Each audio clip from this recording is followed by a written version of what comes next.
to everybody, and today we are back. We have taken a little break for a few weeks, but we are back today with the Pastoral Breakfast Club, coming to you live from the Bronx Seventh-day Adventist Church, 1695 Washington Avenue, Bronx, New York. I am here today with Pastor Taylor to my left, and we have Pastor Chancey to our right, and we're happy to be with you all here today. Today we're going to discuss something I think is rather significant in light of what we are dealing with here in America and even throughout the world. So today our program is going to be a two-part program. So we want to introduce you to part one of your connection with God during the pandemic. How about that? Your connection with God during the pandemic. How has this pandemic affected your relationship with Jesus Christ? I just want you to think about that for a moment. And as you can see, this is a pastoral breakfast club, and what would a breakfast be without some food? So we have plenty of food here that we are anxiously getting ready to eat. Some have already started. But we are going to have a word of prayer first, and then we will get right into our program here today. So just bow your heads with me wherever you are at this time as we pray. Father in heaven, thank you again for another opportunity to share your word, another opportunity, dear Lord, to be on this platform with our Pastoral Breakfast Club here today. We ask your blessings not only upon the program, but we ask your blessings upon this food that we shall partake of. In thy name, amen. Amen. Amen. Welcome back. Thank you all for joining us with our Pastoral Breakfast Club.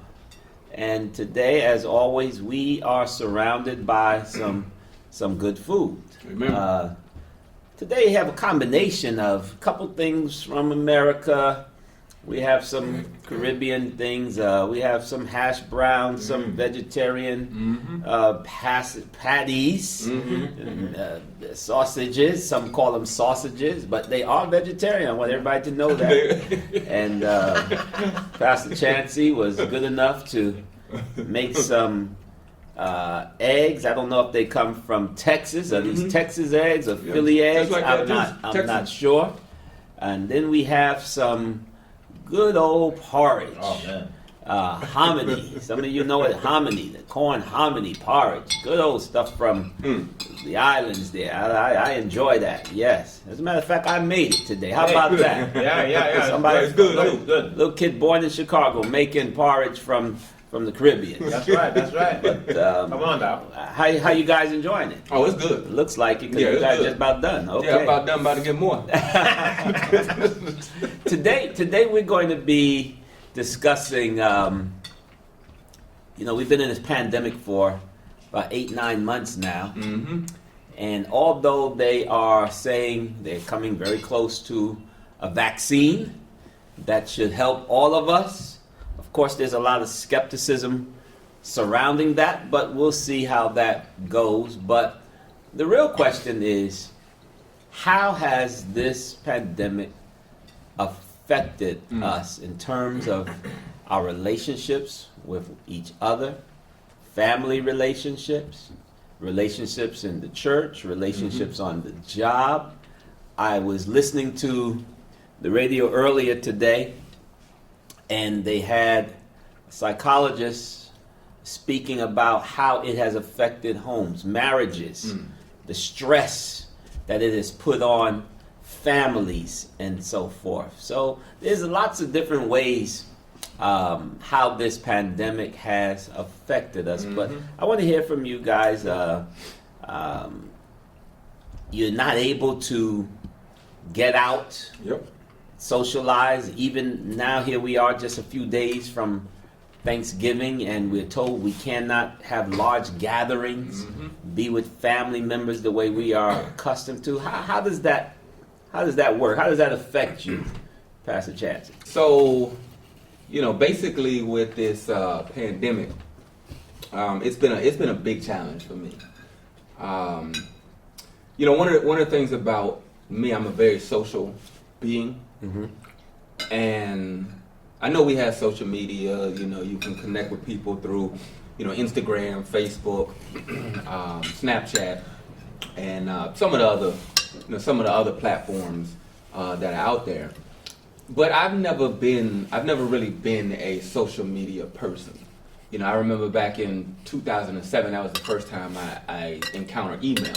I didn't know what email was until 2007. And at that point, there was MySpace. MySpace was the thing. And I didn't know much about it, but I knew that you could like put music on it. And other than that, I really didn't know much about it. And so I've never been one that's been big on connecting with people through like online stuff. It's just never been me. And so when this pandemic happened and that sociableness nature that I have to actually be with people, like physically with people, was taken away. And it's almost like being robbed of something that you need and that you've worked hard for and that's yours, and then a pandemic hits or some tragedy hits and you no longer have it, right? And now you're forced to adjust every type of way that you've been your entire life. I remember being a little kid when we moved to different neighborhoods, myself, my brother, and my parents. My brother, he could sit in the house and play video games. He'd sit there and pretty much I would go find all the friends, right? He'd sit there, play Nintendo and Super Nintendo, whatever it was. As soon as we get there, I'm going knocking on different people's doors, Hey, my name is Aaron. Do you have any kids I can play? Whoever comes to the door, can I play? Just looking for people to interact. That's always been me. This pandemic hits, I can't do that. Being in New York City, I can't do that. You don't just knock on doors. You don't just find people like that. And so it's been a challenge for me mentally, emotionally, physically, because I'm not able to get that physical energy from people, right? Going a little bit further, I took this test a couple of years ago. It's the Myers-Briggs 16 personalities test. I'm known as what's a ESTJ. So ESTJ, basically I just take the first letter, the E. I'm extroverted, right? And so as an extroverted individual, I gain that energy from being around people. When I'm in isolated areas by myself, I feel very depleted, I feel very useless, I feel very worthless. And so you're battling all of that, right? During a pandemic, those feelings, and at the same time, being that I'm Pastor Aaron, Pastor Chancey, I still have to do ministry.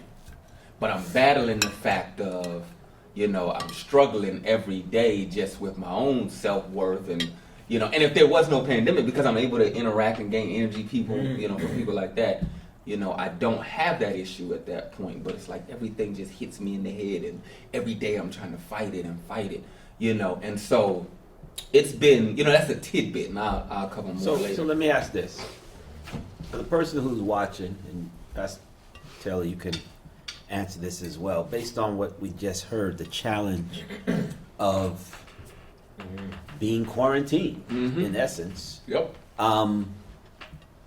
You are not interacting with each other, with people, the way you are accustomed to. So for that person looking on that's going through the same problem you're going through, what can we tell them?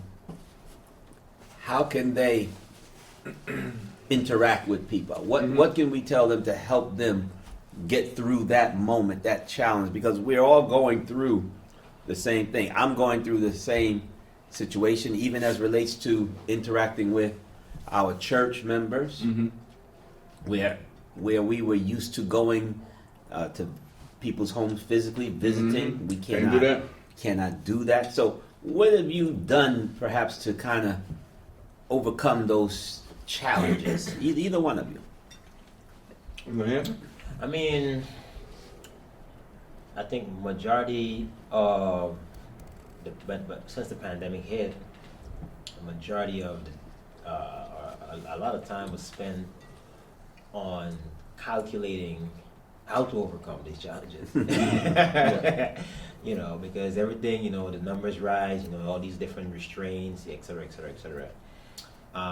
And on top of that, you know, when you surrounded, when you have family members that are constantly in fear, like my mom was, you know, she was like, hey man, you know, make sure you're safe. You know, I mean, Yeah. people are concerned, like heavily concerned. You know, I mean, so much so to the point where everywhere you turn, it's be careful, be careful, be careful, be careful, be careful. It's a buildup of pressure, and so you know, for me, I didn't really like. I got depleted by listening to be careful. Yeah. I know I need. I mean, you know what I mean. It's good. It's good to be careful, right? That's real. But I can't hear be careful every morning Yeah. and 5 times a day and text messages. Make sure you wear your mask. You know what I mean? All these different things. And so for me, I actually found myself actually feeling bad because I had to kind of cut off, so to speak, or limit certain types of communication with people that I know meant well. You know what I mean? And what that did for me was I kind of started looking within myself. I'm like, okay, so what is it that you have that is not developing? Mm-hmm. You know what I mean? Or what is it that you're seeing that you could put your hands on, or how do you, you know? So I started reading some more. You know what I mean? Like I got into a little bit more reading, and the reading's been, you know, exposing some areas in terms of how we think, right? So the pandemic is pushed me, you know, really into reading, and I realized I forgot what was the name of the book. It'll come to me in a second. I don't need Greco though. You Right? But it was saying that the author was dealing with how people cope with stress, and he was saying that basically everybody has a thing, right? Like something that is hidden within them, and if they're engrossed, or you know, if they're doing a regular job or whatever, they don't see it, right? And that thing inside of them is the thing that helps you cope or deal with stress. So for me, that's music. You know what I mean? Okay. So I went out and I got me a bass guitar, and I've been practicing bass. You know, I mean, I've never played the bass before. I always loved the bass. Never played the bass before. And I'm playing the instrument, and I'm like, yo, this thing is taking the load off. You know what I mean? And I'm like, yo. So I mean, that was one of the things. I listened to sermons. Yeah. You know. But the combination of reading, listening to sermons, and playing music has really kind of, you know, it kind of helped me wiggle out, Yeah. you know. So if I didn't hear what you're saying, what you had to do was find something to fill that emptiness, that void, as a result of not being able to interact outside. Right. You did some things inside for yourself Yeah. to fill that space. Okay. Now, Pastor Chassie, you have indicated your challenges, Yes, sir. and unlike the rest of us, you have 5 children with you, Yeah, so 5 of them. you were not alone. Not alone. Not alone, but alone. So how does somebody with 5 children feel like they are Good question. still, you know, not Wow. That's connected with people? Oh, that's a great question. Help us out with that. That's a real And good how question. did you, again? How did you deal with the challenge that you faced in not interacting with perhaps even people outside of your family? Yeah, that's a great question, Doc. He said he's gonna answer it. I'm gonna answer. I'm gonna answer. You know, I never understood certain things until you know, I had these 5 kids with me. You know, me and them. You know, I know a lot of single mothers, right? Single mothers raising 3, 4, 5, 6, 7, 8 kids. You know, and maybe half of those kids are boys, half of them are girls. You know, the fathers wherever he may be or whatnot. And so I would see these mothers, right? And some of them that I would know, And it was like at the end of the day, they would be so depleted, right? They would be depleted because they gave so much, right? Not only did they have to maintain 2 or 3 jobs, so you're giving that energy to work, right? The pre-pandemic. But then also, when it comes to kids, especially being hands-on, I would see that, at the end of the day, the mothers are sitting pretty much in silence, like literally stuck, not able to do anything, right? Because they've given so much to the kids. Come on, kids, we got to do homework. Come on, kids, we've got to, maybe play a game together. We got whatever they do to interact, And then finally the kids go to bed, and there's no other adult in the house, and you're left alone, right? Mm-hmm. So now, for myself, right, that's the stuff that I saw. I never understood it until I experienced it. Mm-hmm. 5 kids in the house, age ranges 11, twins just turned 14, November 21st, son 15, daughter 16, be 17 next month. It's seldom that kids ask you really, how are you doing? Mm. You ask them, how you doing. You have intimate conversations with them, but it's not reciprocated. Kids a lot of times it's, what can they get out of you? They need from you, they need money, they need clothes, they need this, their kids are needy, because they depend upon the parent to provide, right? But there's seldom a, how are you doing? And daddy, we see you carrying 10 things at one time. We believe that you're burdened. How can we help to relieve some of that burden? You rarely get that type of question, right? So you're amongst individuals, but it's not people who understand your feelings, understand your plight. All right. We're in 2 totally different age ranges, and so we're not able to have those conversations of things that are intimate within me that are hurting or broken or whatnot, because I'm pouring out so much energy to them. So you can literally feel alone, even in a house full of kids. It's that simple. All right.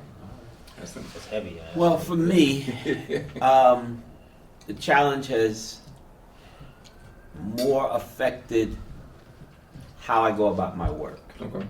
You got trees to cut down. Because, we have that too. But my work involves being with people, being around people, working with people.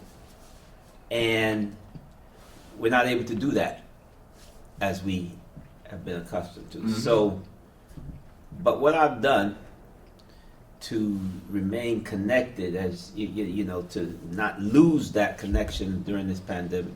We speak on the phone on a regular basis. I call various individuals. Each week I set a goal of how many individuals I'm going to try to reach out to and reach. Yeah. And we've been doing that. Thank God for social media. Facebook, Yeah. Zoom. I think Zoom has connected more people this year than ever before. Whoever thought of Zoom was doing some forward thinking. They were. For real. And it used to be just a conference thing, meeting, but now it's to keep us connected. As a matter of fact, even for Thanksgiving, Zoom just mentioned, talk about Zoom, they just mentioned that they're going to extend that if you have a personal account, usually you only have 40 minutes.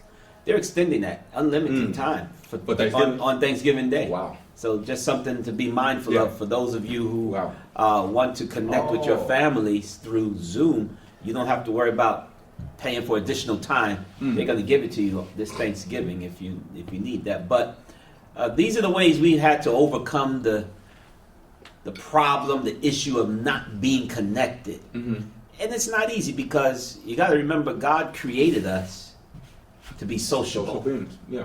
To be social beings.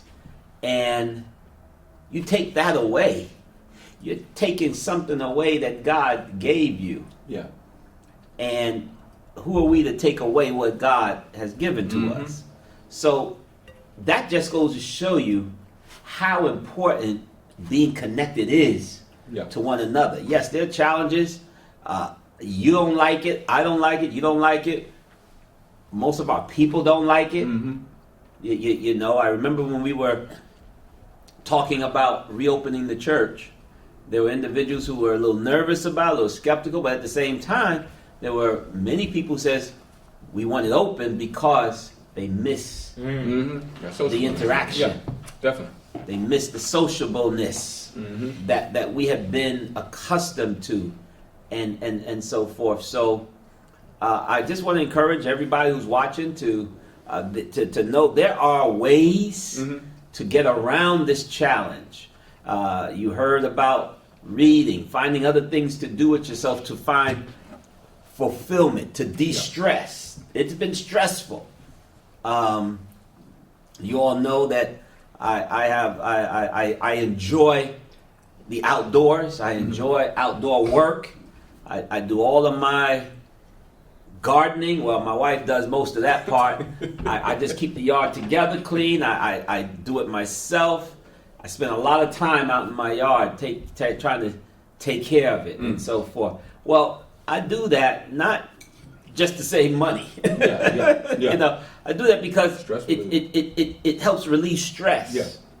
It's good exercise. Definitely. And so forth. There's a lot of reasons. So we can get around this thing, and consequently, I know for myself, I have not felt the stress that I hear others going through. You've got to find things that you know will fulfill you, even during this pandemic period. It's not easy. No, it's not. We're not out of the woods yet. It's getting worse, and who knows, we may all be on lockdown. I went to the store this morning, and at 7 o'clock this morning, the parking lot was filled. People stacking up. They were stacked. It was filled. I couldn't believe that was happening. Here we go again. Yep. Here we go again. Yep. You see, so I think the message here should be, even though we're in this pandemic, still, even though we have been challenged socially, we can still connect with each other through media. If that's not enough, as I've heard, we can do things to find fulfillment, reading. That does a lot.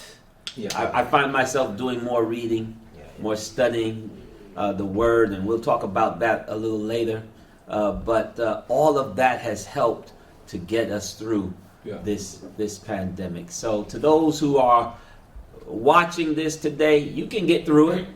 We're all challenged together, but there are different ways to be connected while still being quarantined. I think that's what we want to say. I would add that one of the things that have helped me. There's several things that have helped me. I remember, being in the 12-step program, AA, Alcoholics Anonymous. I was in that thing about 3-4 times, years ago. A lot of it court mandated, whatever. But the 12-step program, the concept is good, and basically, you're taking one day at a time, literally one day at a time. When you're trying to overcome an addiction, got to do it one day at a time. Things become overwhelming when you look ahead and you say, you know what? You want me to never drink alcohol again, or whatever, that intoxicant is for you. And you're looking at the fact that the year has 365 days, right? And you're saying, how could this possibly be? And I've been dependent upon this narcotic for 10, 15, 20 years, And what I find where a lot of people have success is they take it one day at a time, right? And so I think when it comes to this pandemic, one of the things that has helped me even in the midst of all that I'm doing is stop looking at so much of, all right, there's 30 days in this month, get through November, get through December. But listen, I have today. Yeah. Let me just focus on today, right? Let me focus on today.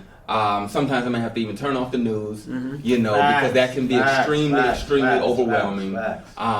It's just like every time you turn it on, there's something, or listen to NPR on the radio when I'm in the car, and sometimes I have to just change that off and listen to something else. But it's like one day at a time, literally, and I have to grab a hold of that concept and say, look, I'm only going to focus on Sunday today. Monday gonna worry about itself, and that's a biblical concept too. That's right. Take no thought of tomorrow. That's right. And worry about tomorrow. Tomorrow's gonna worry about itself. Focus on today, right? I'm off the mental thing of when society opens back up, right? What if it never opens back up like the way that it was? I'm off of the fact where they're gonna have a vaccine for this thing by the end of this year. Well, okay, let that worry about itself. Let me just focus on today, right? And that has been a big help for me, where I am very much a planner, and I typically will have like months planned out and, those types of things, but that was becoming so overwhelming that I really had to reevaluate how I schedule things, right? And just focus on that one day. Yeah. Right? And that's been a big help for me. Also, going out walking. Right. Oh, yeah. I have to get out and walk. I don't like feeling confined. It just reminds me of being incarcerated, and I can't be incarcerated in my own home. That just doesn't sit right with me. If I need to mask up with several masks on, I got to go outside. I refuse to be a inmate to my own house because sin has entered this world, and a pandemic is a result of sin. Period. Right? And I refuse to just be a slave in the house and be stuck in there. So whatever I need to do, whatever precautions I need to take, I'll do it. But I have to go outside, get some fresh air. I've got to walk. I've got to, see the trees. I've got to engage with nature. And nature is God's second book, right, to understand God. And I notice when I get out and I walk around, go to Central Park and walk around or something, or Crotona Park right here in the Bronx, and I'm able just to reflect. I'm able to think in my quietness or whatever, and I'm able to get recharged by spending that time with God through nature. So that's another way that's, been helping me every day as I deal with this struggle. All right. Thank you for that. All right. We're about to wrap up some things, but we want to touch on something that's very important here in the few minutes we have remaining, and that is our connection with God during this pandemic. Definitely. How important is that? And Very. What have we done or can we do to maintain that connection with God? People are depressed. People are anxious. People are questioning, where's God in all of this? And so forth. So how can we help our folk with their connection with God during this pandemic? Okay. That's a great question, Doc. That's a very good question. But you know what? I'm gonna wait till the next episode to answer that question. I'm gonna leave like a little cliffhanger. I need the viewers to tune back in, right, to get that specific answer. And so you guys want to tune in next time as I kind of unpack that a little bit, as we unpack that. And so I will get to that question on next episode, Doc. All right. Well, again, thank you for being with us today, and we look forward to seeing you for our next Pastoral Breakfast Club.